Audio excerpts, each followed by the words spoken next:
বেড়াইছে মাথায় যারতো কিনা ঈদ আছিল দুইটা আর বর্তমানে উল্লাহ হলে বানাই দিয়েছেন আরো ঈদ ঈদে মিলাদুন নবী হয়নি না না মুসলমানের ঈদ দুইটা নেই হযরত আব্বাস রাদিয়াল্লাহু আনহুরে ইহুদিয়ে কয় হযরত উমর দেও হইছে বলে তোমার তার উপরে একটা আয়াত নাজিল হইছে এই আয়াত যদি আমরা উপরে নাজিল হইতো তো এই দিনটা আমরা ঈদের দিন মানাইলাম হয় বলে কোন আয়াত বলে আল ইয়াউমা আকমালতু লাকুম দীনাকুম ওয়া আতমামতু আলাইকুম নি'মাতি ওয়া রাদিতু লাকুমুল ইসলাম দীনান দুনিয়া কইলা এই আয়াত কোন জায়গাত নাজিল হইছে কোন দিন নাজিল হইছে আমি খুব জানি এই দিনটা আমরা দুই ঈদের দিন আছে এক ঈদ আছিল আরফা এক দিন আছে আজ ঈদ আছিল জুম্মা জুমার দিন আমরা ঈদের দিন কিন্তু দুনিয়ার মাঝে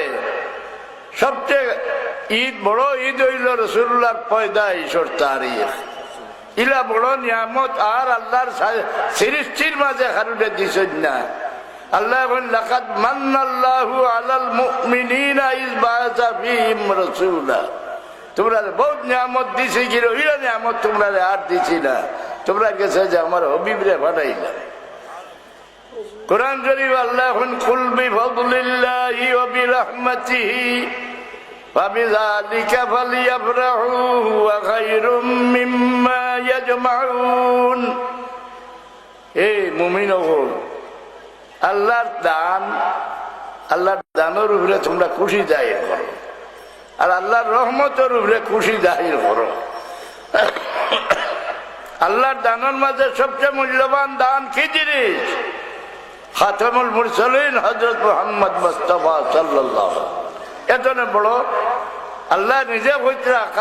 লাকাদ মান্নাল্লাহু আলাল মুমিনিনা ইয বাআসা ফীহিম রাসূলা আমার হাবিবরে পাঠাইয়ে তোমরা লাগিয়া চরম ইহসান আমি করছি ফজল আল্লাহর দান হইলা মুহাম্মদুর রাসূলুল্লাহ রহমত খে আল্লাহ রহমান রহিম রহমত খে কারোর বাবা দাদা নেই وما أرسلناك إلا رحمة للعالمين আল্লাহর রহমতের উপরে তোমরা খুশি জাহির করো অর্থাৎ আল্লাহর হাবিবরে ভাইয়া তোমরা খুশি জাহির করো